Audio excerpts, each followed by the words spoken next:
Hi, I'm Richard Bliss, and welcome to my 5 tips on Kickstarter. In the next 5 minutes, we're going to talk about ways that you can avoid being one of those statistics of a failed Kickstarter project. My 5 tips are gleaned from the 150 interviews I've done over the last 2 years with guests who have shared with me the successes and failures of their Kickstarter project.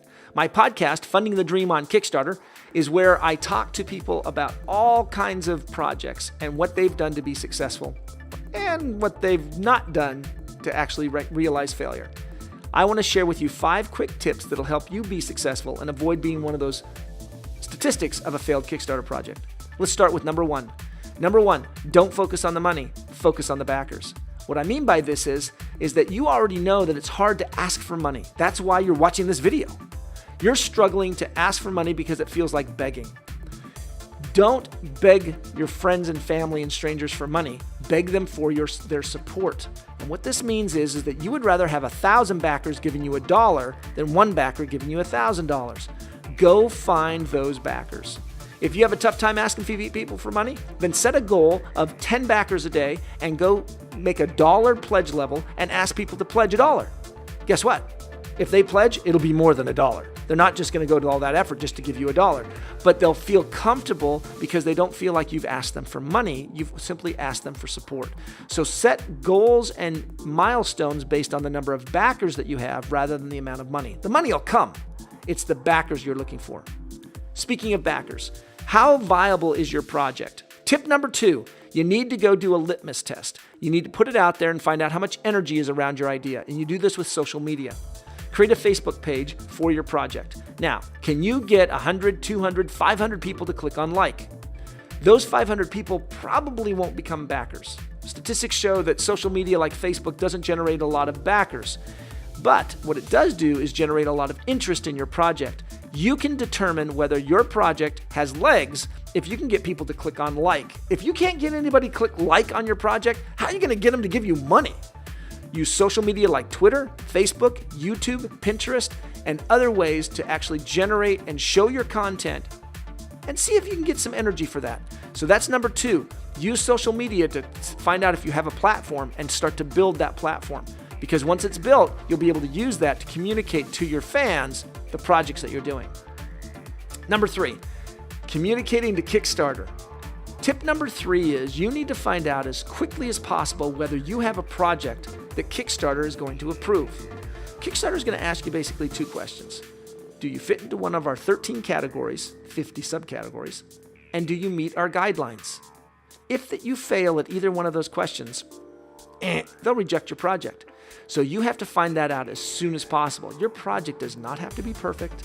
It does not even have to be done. Simply put together a short little video, some pledge levels, the concept down, and submit it to Kickstarter at the earliest possible time. They'll come back and give you some feedback and tell you whether you're right or wrong. And if you think your project's unique, I'm sorry, but there are very few projects out there that are totally unique. That's not necessarily an opportunity. It might be that Kickstarter frowns on that particular project. To increase your chances, go find a project that matches yours as closely as possible, then copy them. Do everything you can to copy their project. Don't steal their ideas as far as the product, but copy their project ideas because that tells you that Kickstarter approved that and your chances go up. Okay, you need to do that as soon as possible. Side note, go set up your banking right now. It takes about a week to do it. You don't have to have a project approved or anything, and it's totally not tied to Kickstarter. It's all through Amazon, and you need to do that as quickly as possible. Point number 4, art versus video. Which one's more important? Everybody gets freaked out about the video. Don't. The video needs to be personal. It needs to be you. It doesn't have to be slick. It doesn't have to be professional. But the art has to be professional. Video, personal, art, professional. People look and form a judgment on your project based on the quality of the artwork, whether that's hand-drawn art or computer graphics, the layout of your project. You need to make sure that your art is professional and your video is personal. Okay, point number 5, and that is hitting the launch button. Do you know how many times some people hit the launch button, then they contact me and say, can you help me spread the word? Hitting the launch button is not the beginning, nor is it the end of your project. It is the transition period. Leading up to this, you should have been doing everything possible to generate energy, find out if you approved, have your prototype ready. Oh, there's our 5 minutes. Well, let's just wrap up then. You need to have those 5 things, but that last one, let me just cover that last one, even though I've gone over the 5 minutes. If you have a widget or a game or a CD or a music video, you need to have something produced before your project starts so that you can send it out to bloggers, to reviewers, to fans, on YouTube, on your Facebook page, on your Twitter, on your blog. You just need to have it everywhere so that when you get ready to hit the launch, all of that preparation pays off.